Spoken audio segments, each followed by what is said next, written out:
There you go. All right, you want to talk McIntosh at 62 points or Dan Hollins at 87 points? Welcome to the Rugby Rant podcast show, your premier North American rugby podcast, growing rugby one fan at a time.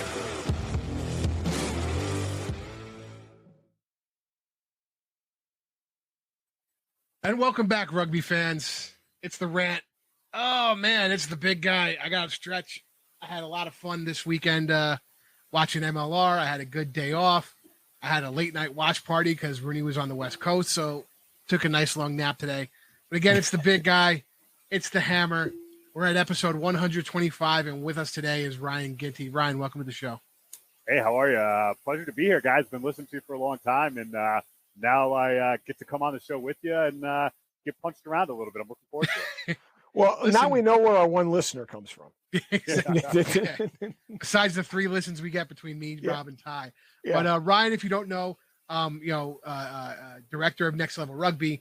He's also a producer and director of various rugby matches from the international level all the way through the college level. And, of course, a rugby coach, part of his repertoire, near and dear to his heart. So we do have a legit rugby expert here. I'd be careful with the expert. I wouldn't say expert. I'd say. Well, that's that. Yeah, when somebody calls me a rugby pundit, I went, I'm just a dude who talks shit online, but I'm the only guy doing it. All right, like it's easy to be the expert when there aren't that many people doing rugby. So, well, part of what we do here is we try and educate the fan, and what we're going to do next is go to our Around the Pitch segment. Tighthead Brewing Company is not just Chicago's premier location to watch rugby and enjoy quality ales and lagers. It is also a great place to enjoy local acts performing live music every Thursday and Saturday nights. Additionally, their Wednesday night trivia nights are something not to be missed. Tighthead is located in Mundelein, Illinois, and easily accessible for many Chicagoans, as it is just steps away from the metro. Owner Bruce Durr and the Tighthead staff are dedicated to ensure your microbrew experience is as tight as their beers. Bruce's love for rugby extends beyond the origin of his brewery's name. Tighthead is committed to supporting the rugby community. This includes his support for Lake County RFC and our own Rugby Rant podcast show. Tighthead's tap room is like the familiar rugby clubhouse in which friends and teammates can meet, socialize, and enjoy the wide variety of brews on tap. Regardless of whether your palate enjoys a good IPA or a dark barrel-aged brew, Tighthead can deliver. Hey, Chicago, when you want rugby, Tighthead Brewing Company will satisfy your thirst. Tighthead, it's worth more than a try.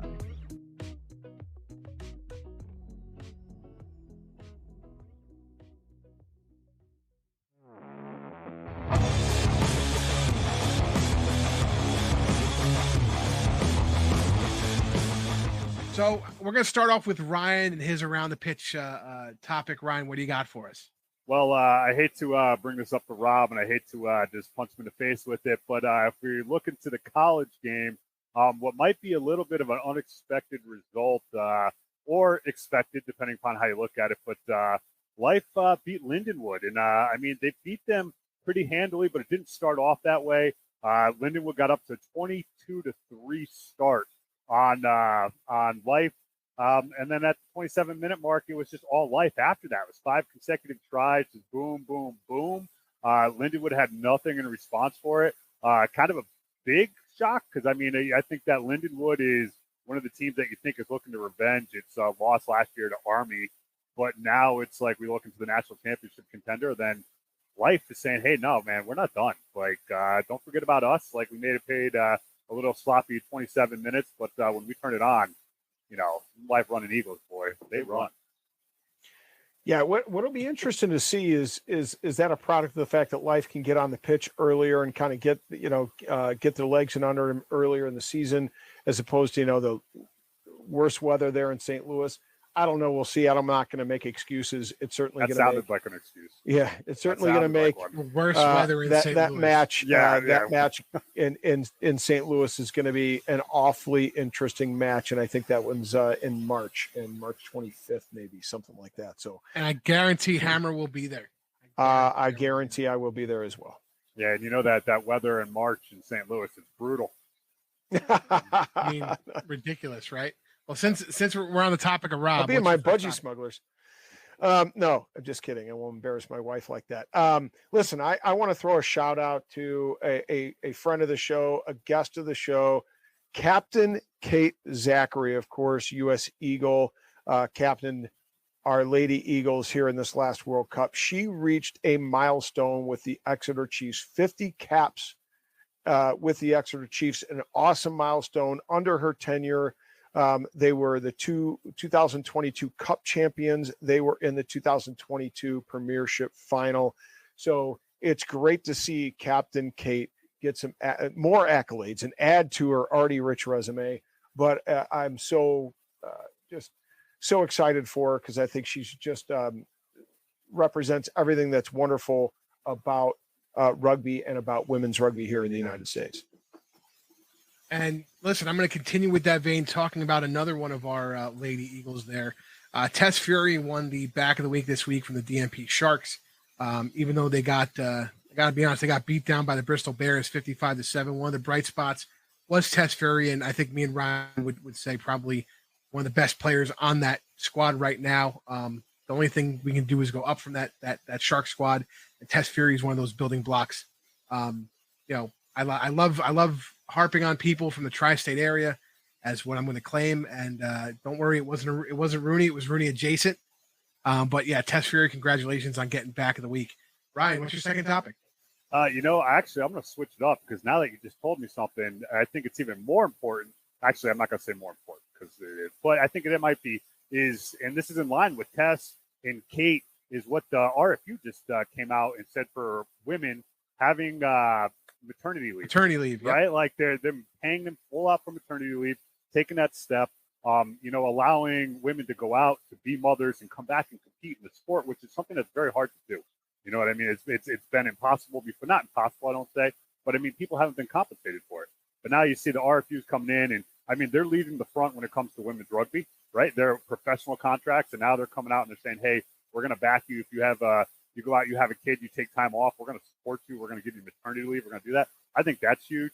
I think that's probably my second one that I'm going to use coming back there. But then also 50 cap mark, Ryan Mattias as well too. Congratulations. Got his 50th cap for San Diego and got a try as well too. Look like those boys are having a lot of fun. Awesome event out there, and heck of a way to end that match for San Diego Legion, getting Ryan try on his 50th cap. See what Ginty did there? He kind of snuck in a third around the pitch. Seriously, that was good. That took skill. I'm impressed.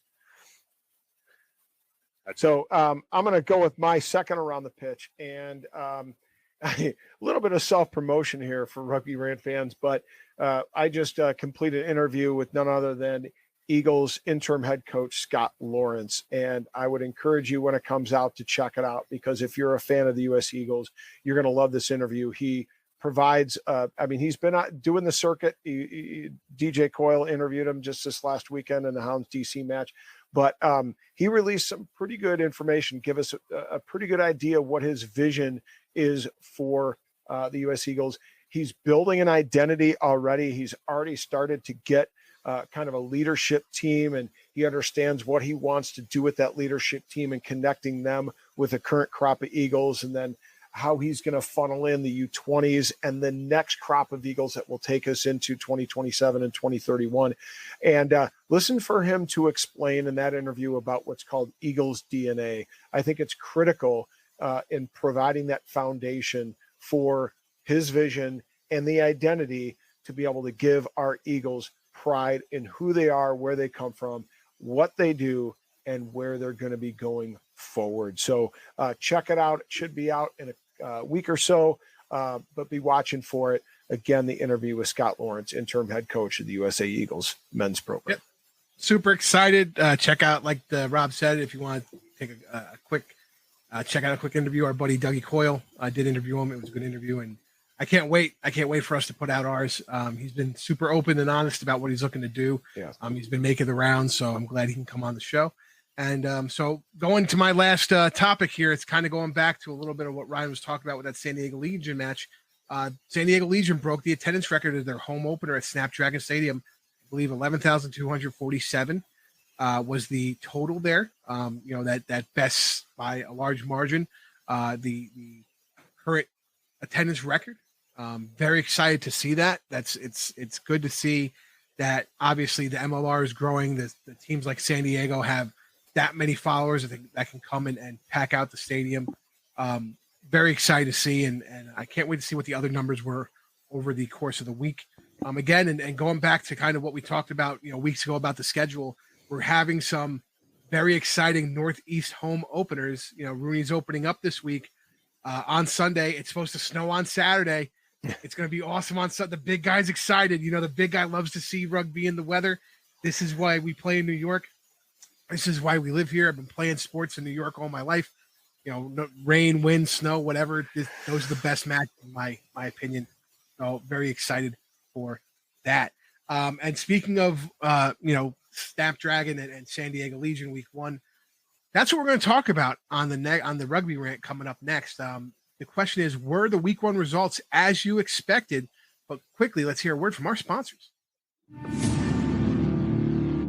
When we pick up the ball, we also pick up a legacy.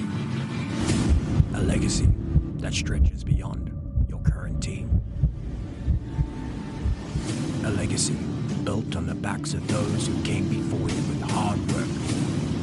And for those who will come after you, we promise it won't be easy. But we'll be there, supporting you on and off the field.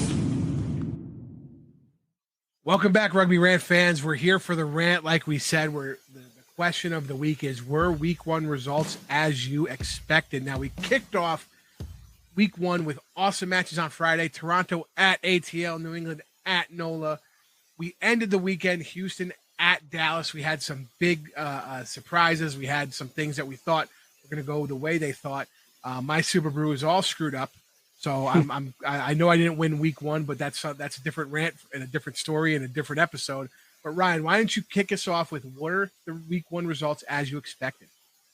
First off, I need to get on Super Brew because I would have whooped some ass this week. Let me tell you, it's like I would have been on top of it. But that's week 1. I'm sure I'm going to screw it all up from here on out. I think pretty much exactly what I think should have happened this weekend, right? Like, Toronto a little bit slow out the gates. That has been Toronto forever, right?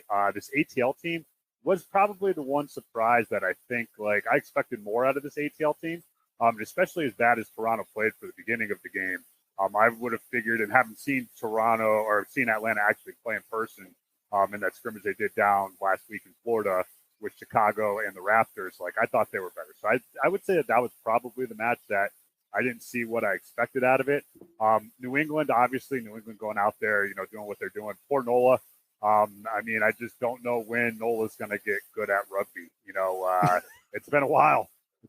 And I hate to say it, but it's true. Old Glory, Chicago Hounds. Everybody's been sleeping on this Old Glory team. This Old Glory team, was a good team that went up. And, they beat your Iron Workers in preseason, which we all know preseason really doesn't mean anything. But they put out a good performance. And then the Hounds, I think the Hounds, Rob, we were talking about this earlier too, is that, that's they've got some maturing to do in some positions, right? They're not at full strength with all of their team that they have with all their big hitters. And but what they do have, Chicago does have, is they do have a potent forward pack, right? And I went back, I watched it again. They were pretty good. San Diego, I won't step on your fire, Scott. I'll let you go and talk all about San Diego and that stuff. That was awesome. Seattle, New York. That was a slugfest back and forth. I wish that they had raised the lift a little bit higher so we could actually see the rugby being played. We weren't shooting through people the whole time. I think that was probably the one thing that was like the glaring thing that I didn't like about this weekend, especially for a Fox Sports 1 game. But, and then the Houston Jackals game, I think the Jackals might win a game this year. So that's promising. So that's pretty much, what I thought of the weekend. Exciting that Major League Rugby is back, that we have American rugby, in our households. Every game we're able to watch. Exciting rugby. And then, again, right, I'm still riding high off that San Diego match. That just looked great. Sightlines were awesome. Venues there. I think that one kind of answers the question, what's more important, to have a legitimate stadium or a stadium that's not really legitimate with packed house? You get a legitimate stadium and you might start packing houses. You know what I mean? And it's going to look way better. It's going to look better on TV. I bold statement here. I don't think any game that doesn't have a legit stadium should be on anything. Should be on Fox Sports. But great weekend. If you're Major League Rugby staff, you got to be happy with this. If your teams, you got to be happy. And I mean, if you're the Chicago Hounds, you got to be pretty happy too. I mean, you got a team on the field in 3 months. So hats off to everybody. Yeah, no, it was a good weekend. I would say too, I was a little disappointed in the Seattle angle as well, but I do know from previous production questions that we've asked the MLR, the wind does have a lot to do with it, and I know that Rooney had that issue in 2019, being in Brooklyn and right on the water there. Sometimes their scissor lifts couldn't go above a certain height due to ocean safety issues. So I can understand why. Listen, they still got the production off. They still got on FS2 to transfer to FS1. The San Diego match got knocked off because NASCAR ran long, and then they had a college basketball, and then they got bumped to the internet and then back on. And I'll say one thing about that. There's a lot of people pissed off about that, but I gotta be honest. Fox pays their bills through NASCAR. People don't realize NASCAR is the biggest sport in America. Believe it or not, it is. It surpasses the big four constantly as far as viewership and the amount of sponsor money that goes into that sport. So at Fox Sports knows where the bills are paid. So we expect that. I mean, it's been happening season to season between college basketball, which March Madness is another sport, another side of the sport that pays their bills.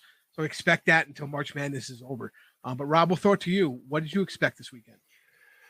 Well, there were a couple takeaways. I'm not going to spend time in each game. I think there were some things that were rather poignant or stood out in my mind. And one of them is, in my talking about Super Brew, I picked ATL to get beat by Toronto.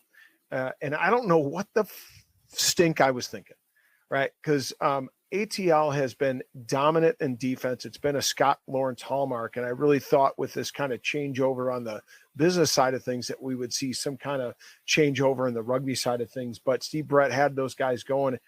They were great on defense. They were very clinical in their attack, because they've never been a high-scoring team, but they've never needed to be because their defense has been pretty good.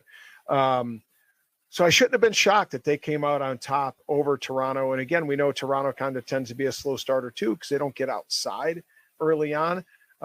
So I don't know why I picked Toronto over ATL, but they just had, as I said, ATL had 147 tackles versus 121 Toronto. Typically, a higher tackling team loses, but that's not the case with this Atlanta team.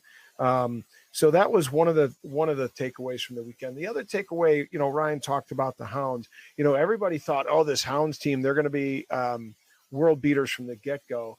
And, they're going to come along. But, folks, I think we can expect them to take longer than expected to come along. I think there are a couple of reasons for that.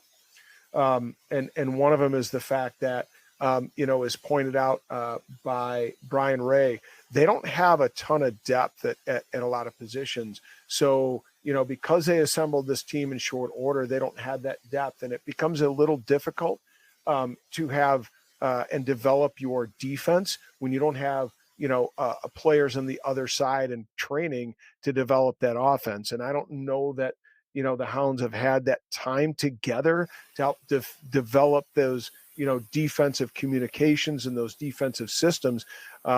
But clearly they have the ability to launch that firepower, as Ryan mentioned, with the forward attack, that go forward ball, especially from Luke White. He's an absolute monster. So expect them to get better as we move forward through the season. But I think, they're going to see some pretty stiff opposition coming up here as they progress through the schedule. So I'm interested in seeing how they do against Utah in 2 weeks, of which a game I'll be at, by the way.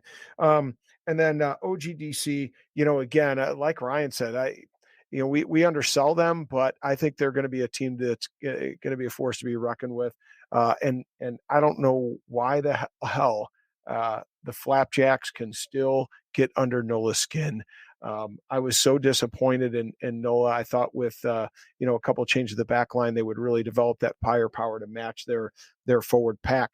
But I didn't see any creativity or continuity out of that back line this weekend. And they didn't have a lot of possession either. So maybe that was part of it.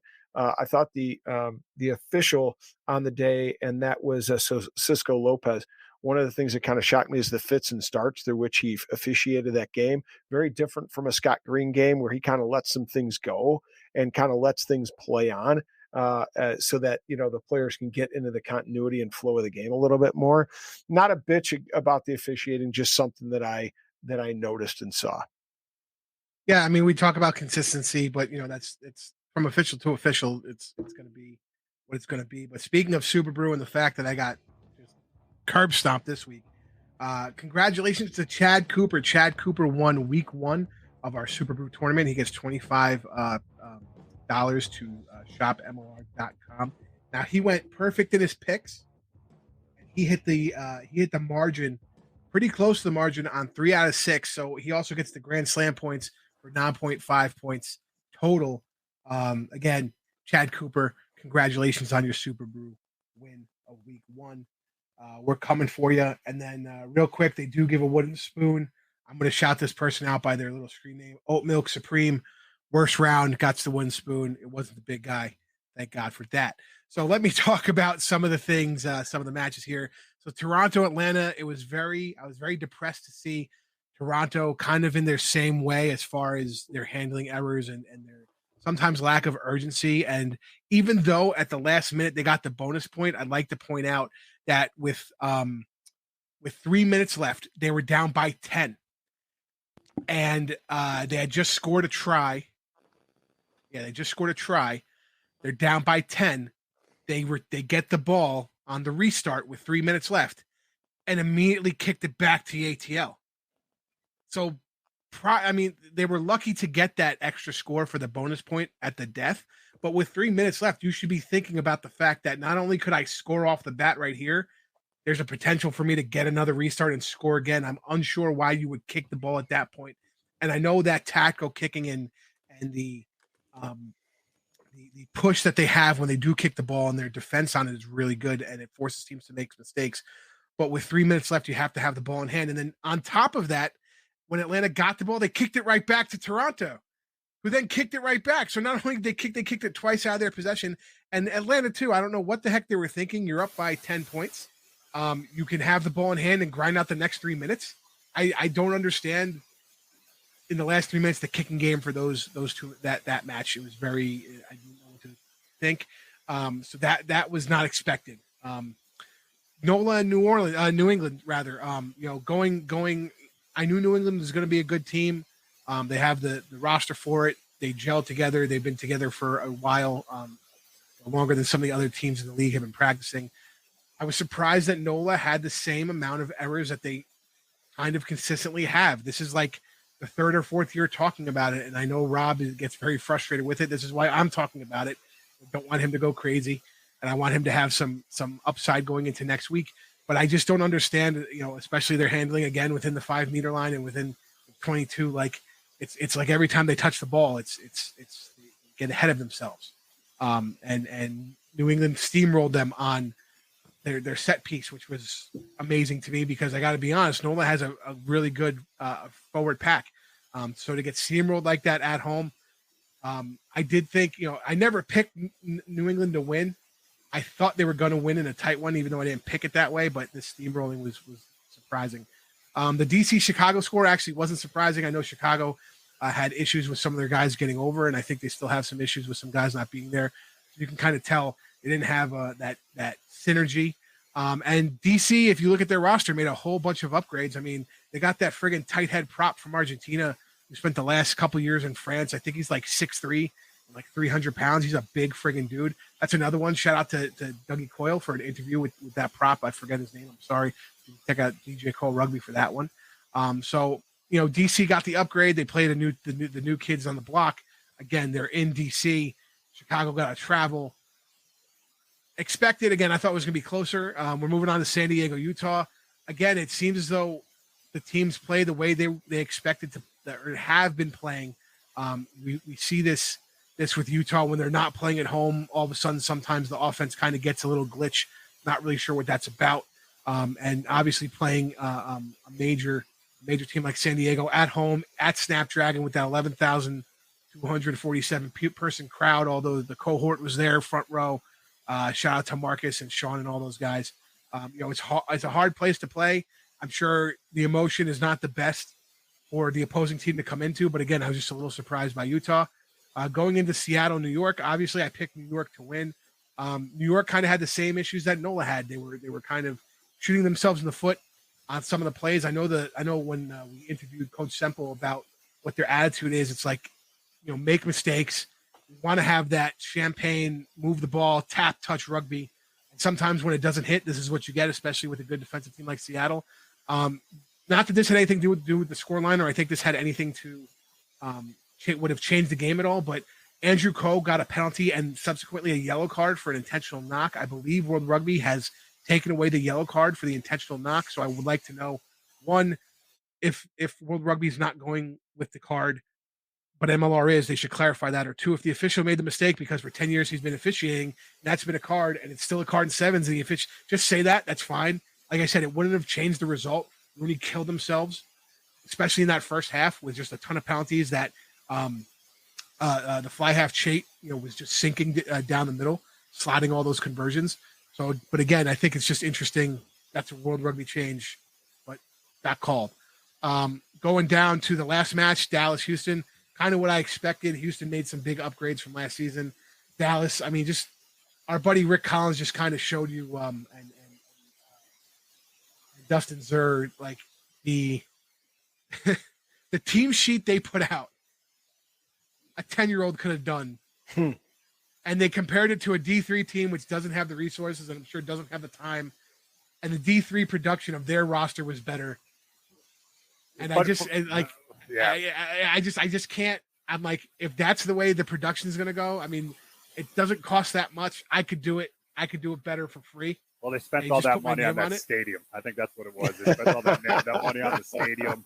But I do believe it's kind of like if your top level is kind of not there, it's going to drip down to the players. And we saw that last year with a bunch of changes. Well, you're spoiled because you got New York absolutely had the coldest, the hardest roster release of any team this week. Everybody do it. If you haven't seen it, you need to see what New York did. That shit was hot. Atlanta's was cool too. But yeah.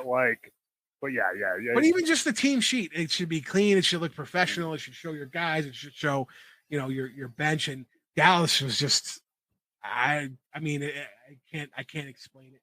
But I mean, you guys have anything else to say about some of these matches if you want to go into some detail?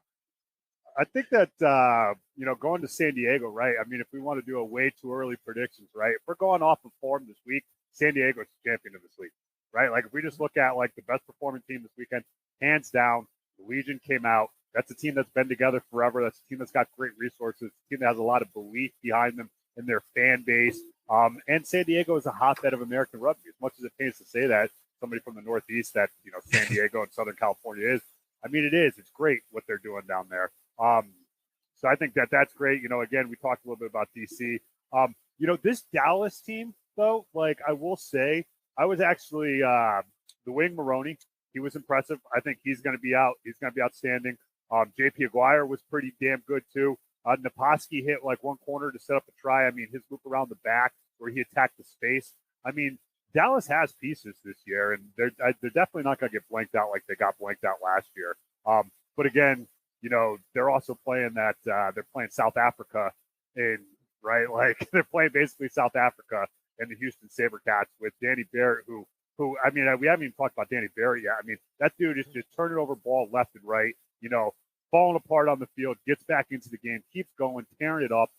So Danny Barrett, now that I'm thinking about it, like a great performance on the weekend, dude. Like, I mean, definitely. That's like, it just absolutely crushed it. And then again, like I will also say, like talking about this ATL team and underperformance and stuff that I thought that they could do a lot better in. I think that you need to pay attention to Will Leonard this year. Don't even start. I've been on the Will piggy train for a while. I love Will. Since MCU Park back then. I love Will since he lived at the murder house with Rooney. I mean, I'm a big fan of Will Leonard and Ross Deacon, who's also on that squad, who comes in to spell Jason Dom. I got to be honest. I always feel like Ross the Boss Deacon should be starting on that squad because he would definitely be starting on the squads. That's where he wants to be, and he's getting his time. So speaking of specific players, Luke Carty went off with an injury. From what I've heard, it's a little more serious than originally thought. So we'll see where he's coming in. I know Chicago has a bye week, right? And then they're going and playing. They have a bye week, and then they play 5th. Houston in their home opener. So we'll see if he's available. Utah in their home opener. Excuse me. We'll see if he's available for Utah at the home opener. It might be a little more time than we thought. And also, Connor McManus for Rooney went out with a quad. He's been dealing with a quad injury since the start of camp. So I wonder how that's going to affect the play there. I do have to say though, watching Connor Buckley go in there, and there was at one point Connor Buckley counter-rucked the Seattle team where he took on a prop, a lock, and the loose forward and grabbed all three of them at the same time to try and counter-ruck them. He's like a little baby gorilla. You don't see that a lot through your scrummies. So he's definitely breaking the mold as far as being that kind of cheeky little scrum half. Hey, that kid's a star. Face. I'm telling you, he's and he's a New Yorker. He's getting the ball out quick. And the thing is, I was glad to see him get a start because with Andy there last year, he didn't get a lot of opportunities to show out. But it's, and of course Connor McManus there. But I was glad to see him in the 23 this year because I can't wait to see what he does. And I got to be honest, Connor McManus is, I would say, just a step ahead of Connor Buckley just because he's played a little more. And it's about getting the ball out quick, and they both get the ball out quick, but Connor McManus is just that split second quicker. But as you saw, Rooney scored tries off of Connor Buckley getting the ball out. The other thing I wanted to talk about was that Utah team. They looked good. Like I don't think they touched the ball enough. Like they just didn't have enough ball touches to kind of get going. San Diego really held on to their possession and converted a lot of their ball work. And they were methodical in pushing and holding and doing the things you need to do to try and ground the team. I wonder, Ginty's already calling San Diego Champions League in week 1. That's stamp it, put the stamp on it, put it in for Vegas now. But Seattle with their defense played really well. The question I have about the Seattle team, and we'll see in week 2, we'll see on Friday, about 24 hours after this episode airs, is some of the wind going to be blown out of their sails because they've been looking forward for 6 months to beating Rooney after the championship. And they played the tough emotion. So I wonder if just some of their win is going to come out of the sails a little bit. We'll see. This is a team that's, 2-time champion of the league, been in the finals. Hit their stride last year going into the playoffs. Unfortunately, due to some bad business on some other end, they got their shot. But when they got their shot last year, that was a good team. Yeah. Like that team that played in the final was a really good team, and they're basically all coming back. And I tell you, I stood on that field and I watched Tabitha Lopetti. He didn't move for 45 minutes on that field. As everybody left, he sat there. He was watching, and you could just see him taking it in, watching all New York celebrate, go into it. And like I said to him afterwards, I said, I don't know you for anything, and not my place to say it, but I'm excited to see what you're about to turn this into. And I think, we saw what he did when he came out. He played the French Barbarians for the U.S. right after that match. And then now he's coming out and he's absolutely, I think he's an electric player. And I think this Seattle team's the real deal. You want to talk about me saying, I think the West this year is on fire. I think it's a really good division this year, the West. I got to be honest, for a guy who talks about, I hate to talk about the West that way. You really love talking about the West Coast. I think this year they're pretty good, man. The San Diego team's good. You know what I mean? San Diego team's good. Houston's good. The West was really good last year, and those top 2 teams that got knocked out of the West were gangbusters. And fortunately, Chicago fans, they're in Chicago now. So, I think the parity in the league is good across the board, across both of the conferences. Obviously, New England grounding and pounding is what they do. They're really effective on the set piece. So I think it's going to be a good season. I'm super excited for week 2. So real quick, let me just go through the schedule of week 2, and maybe we'll just talk about some of these matches going into week 2. So Friday night we have the Rugby ATL at Seattle. Saturday we have Dallas Jackals at Utah. We have New Orleans at Houston. Then we have Toronto at the Ironworkers on Sunday, and rounding off with the Free Jacks at San Diego. So let's talk about Friday night.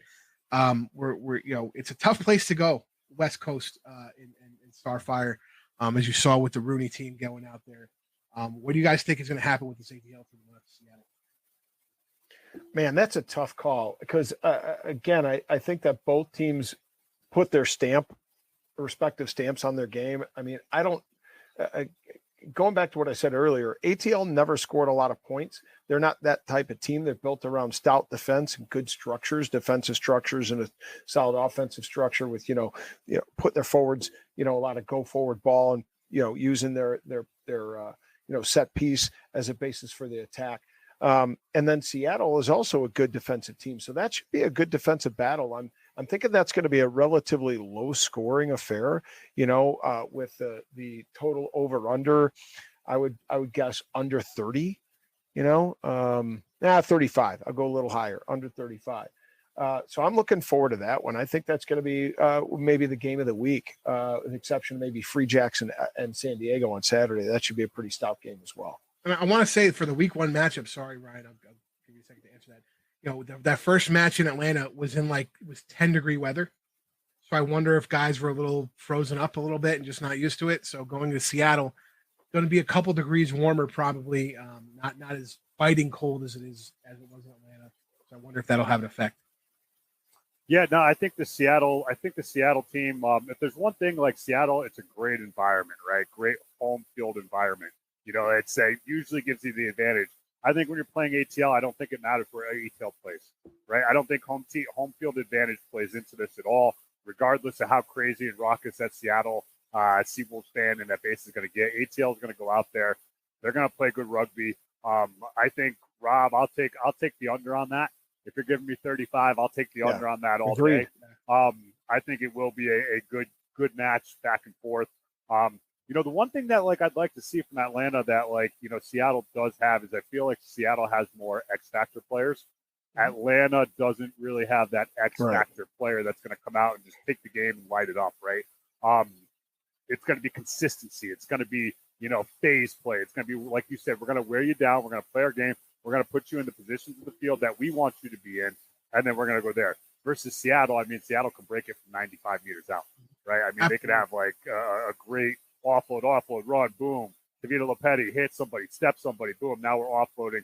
We're scoring in the corner. I'm not sure Lepetti will be available. I believe he got injured on a big hit. That's true. He did. He took his shoulder out. He came out with his shoulder out. It was a really, really big hit. I forgot who threw the hit. Well, should we if we want to go on a rant right now, let's talk about what injury reporting in rugby. It sucks. It doesn't exist, right? There is no Major League Rugby injury report. And, I think it kind of hampers rugby in a way, right? From a coach's perspective, we don't want you to know what's from going a business perspective. How are you supposed to have exactly. You can't gamble if you don't. And regardless of what our buddies at Jack's Rangers think, fantasy rugby is a thing that can take off in this country, and that's part of it too. Oh, you know what? Those guys are great, but they're a bunch of old dudes. You know what I mean? I'm sorry. Matt Shout out Phil Harris, Matt your old buddy. Those guys are young and they're fresh. They've got a good thing going. And that's fantasy football is not why the NFL is as big as it is, but it's why it has so many fans that it has now. Right. Yeah. So we talked about the first match, and by the way, speaking of that, to that point, I actually reached out to my guy D Short, and Nola. I'm like, hey, Devin, good luck this weekend. I hope you have a great match. He goes, actually, I'm kind of laid up. Got a bad ankle. I should be back the following week. So, if it wasn't for a personal connection with one of the players, I would have no idea that one of my personal favorite players on that team is not going to be playing on the weekend. And it's that fact, right? We just saw that rant from the NBA. I forget the player going off. He goes, what if you buy a ticket and that player's not playing? Now you don't know, right? You don't know if your favorite player's playing or something. So, I'm with you. Bring out Aaron Castro. Get us the IR. Get us an injury reserve. Make that happen. Serious. Yeah, if you want to be taken serious in a serious league, report the injuries and what's going on. And that's built. Happening. That's also built into the CBA, the NFL, about how you're supposed to assign a player, whether they're day to day or this any other thing. And Bill Belichick has been fined multiple times for fucking around with that. But my point being, Tom Brady always on that list. Yeah. But point being is it does kind of hold teams accountable from a player safety standpoint, and that's why it's part of the CBA. So real quick, we're going to just close it out with the last match of week 2 preview. So we have New England going out to San Diego. Ryan, why don't you start us off with that one? I think it's going to be great. I think it's going to be lots of fireworks. I think it's two teams that are going to match up really well. I really hope that San Diego and the fans show up like they did for Snapdragon. I hope it wasn't just a one-off. It seems like from what you're hearing from everybody and what you're reading on the internet, everybody that went there enjoyed it, had a great time, want to go back. So I think that's going to be a great venue for New England to go play at. I give this one to San Diego. I'd put money on it. I think it might be a little bit of a high-scoring affair. I'd say maybe over/under. I'd give it 43. Right, I'd say about 43. Not too high-scoring now that I've kind of retracted back a little bit. But I think you're going to see. But I could see it going above that. Like I wouldn't, if I bet the over on that, I wouldn't be too surprised. I think that's that. But at the same time, too, I want to give both these teams credit for being good teams, right? Like, I mean, they have a lot of firepower. They do that, but they're structured. They both have very, very stout defenses. They can play the game. They're smart. So it's like I wouldn't expect this to be a runaway game, or maybe we'll get lucky and this is like a 35-38 Super Bowl finish, but with maybe a little bit better of an ending, than we got this a couple weeks ago. So, Amber, what you got? So yeah, the hallmark of the Free Jacks, I think, has been a very dominant forward play, right? Not to dispel or dismiss their backs. They have a solid back line as well, but they have really great forwards. The guys do the dirty, nasty work. They get the ball out of the rucks. They jackal for the at the rucks defensively, and then you have a San Diego back line standing. Man, I don't know if anybody caught the match, but in the first half, Ma'anonu made a break. Now he's not, it's not the 28 or 30-year-old Ma'anonu. At 40 years old, that step is not quite there, but he still makes a break and managed to get that free hand for the offload that allows them, to go. And ultimately, I think it was Nate Osberger scored the try there. That on that particular play, but the fact that they have that, that kind of firepower in the back line just it makes them scary. So it's going to be interesting to see, the forwards of the Free Jacks and then the backs of San Diego. And it's funny you said the score, the over under, Ryan, because if like the under for the Atlanta Seattle match is under 35, these guys are going over 35 without doubt. It's going to be a high scoring affair. It'll be a great way to cap off the weekend. Awesome. Yep. I think it's going to be a great match again to end the weekend with. We have a great match to start the weekend, and Rooney's coming home, baby. We got week 1 at home. The big guy will be tailgating. Super excited. Yeah. I'm hoping that snow waits a little bit till Saturday, and we find out on Thursday it's going to be flipping to Sunday. Some of the most cherished sports memories I have with my father is going to Giant Stadium and watching games and tailgating in the snow, sitting in the snow. Most recently, I believe, 2 years ago, we got to see Green Bay play the Giants, and it snowed like 4 inches at the stadium, and all these friggin' people were leaving because they're all babies and whatever. But those are the games you remember. Those are the games you have fun with. Those are the games that make you a fan of those teams for those purposes, win, lose, or draw, just being there at the stadium. So I'm super excited. Let's get hot for week 2. But before we go, we're going to give it back to Ryan to let him give a shout out to some people. Ryan, it's your time. Hey, Scott, as much as you enjoy that, I'm sure if I'm a CEO or a general manager, Steve, the Wizard Lewis, I'm hoping for 54 degrees and that weather to turn around really quick so people walk through that gate and show up. Steven wears a puffy jacket when it's 67 degrees out. You wouldn't know he's from Scotland. Yeah, I know. But yeah, so hey, I just like to, I'd just like to thank, number one, people like yourselves that are going out there that are creating rugby media, right? You're creating something where there's a huge void. There is a very, very small amount of people that are actually going out there that are putting in their own time, that are volunteering, that are creating content so that fans can be up to date and can get excited about rugby, can get excited about Major League Rugby. So that's who I'd like to thank.